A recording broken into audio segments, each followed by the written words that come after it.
সদৌ অসম ছাত্ৰ সন্থা আহ্বান মৰ্মে আমি সদৌ তিনিচুকীয়া জিলা ছাত্ৰ সন্থাই বিভিন্ন আঞ্চলিক ছাত্ৰ সন্থাই আজি যি মূল্যবৃদ্ধি এই মূল্যবৃদ্ধিৰ প্ৰতিবাদ সাব্যস্ত কৰিছোঁ।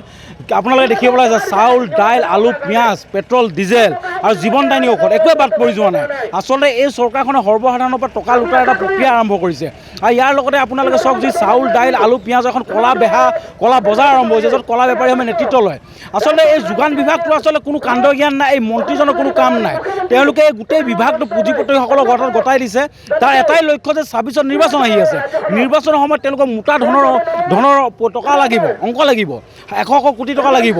সেই কোটি টকা পইচা ক'ৰ পৰা আহিব? বেপাৰীসকলৰ আহিব। তেওঁলোকে বজাৰখন এৰি সৰ্বসাধাৰণৰ ওপৰত এনেকুৱা মাধমাৰ দি যি ব্যৱস্থা কৰি দিছে, লগতে জীৱনদায়িনী ঔষধ যিটো নেখালে মানুহ থাকিব নোৱাৰে, সেনেকুৱা ব্যৱস্থাবিলাকত মূল্যবৃদ্ধি কৰিছে। আচলতে এইখন ধনী মানুহৰ চৰকাৰ, পুঁজিপতি চৰকাৰ, এইখন কোনো সৰ্বসাধাৰণ চৰকাৰ নহয়। আৰু এই সৰ্বসাধাৰণ ৰাইজক হিতাধিকাৰী সৃষ্টি কৰি ১২০০ টকাৰ আঁচনি দি তেওঁলোকে কেৱল চমক সৃষ্টি কৰে।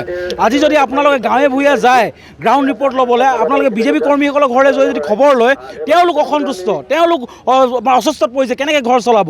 আচলতে মূল্যবৃদ্ধি হ'লে সকলোলৈ হয়, তেওঁলোকে বিজেপি আৰু আজি প্ৰশাসনে বাধা দিয়ে প্ৰতিবাদ কৰে। এই প্ৰশাসনিক বিষয়াসকলৰ এই সাধাৰণ কৰ্মকৰ্তাসকল অসম পুলিচত তেওঁলোকৰ পৰিয়াল কেনেকৈ চলিছে তেওঁলোকে জানে। তেওঁলোকৰ ল'ৰা ছোৱালীয়ে বিচৰা বস্তু তেওঁলোকে দিব পাৰিছে জানো?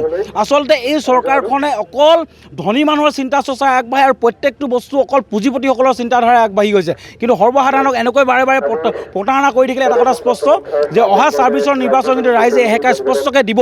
আৰু এই যোগান মন্ত্ৰী যি ৰঞ্জিত দাস, আচলতে তেওঁ যোগান মন্ত্ৰী নহয়, তেওঁ এজন জাষ্ট মন্ত্ৰিত্ব দায়িত্ব হিমন্ত বিশ্ব শৰ্মাৰ নেগুৰত ধৰি যে দায়িত্ব লৈ আছে, এটা ফৈদৰ বালে তেওঁ নেতৃত্ব লৈ আছে।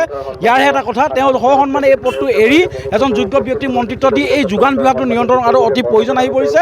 আৰু এই যোগান বিভাগে কিন্তু ৰাইজক যি ধৰণৰ লুণ্ঠন কৰিছে, এইটো অসমৰ ইতিহাসত এনেকুৱা ধৰণৰ মূল্যবৃদ্ধি আগতে কেতিয়াও হোৱাই নাছিল। আৰু ইয়াৰ প্ৰত্যুত্তৰ তেওঁলোকে ২৬ত পাবলৈ তেওঁলোক প্ৰস্তুত থাকক। জুবিন গাৰ্গৰ গীতসমূহৰ ওপৰত আধাৰিত গানে কি আনে নামৰ এটা সুন্দৰ অনুষ্ঠান আপোনালোকৰ ওচৰলৈ আহি আছে অতি শীঘ্ৰে।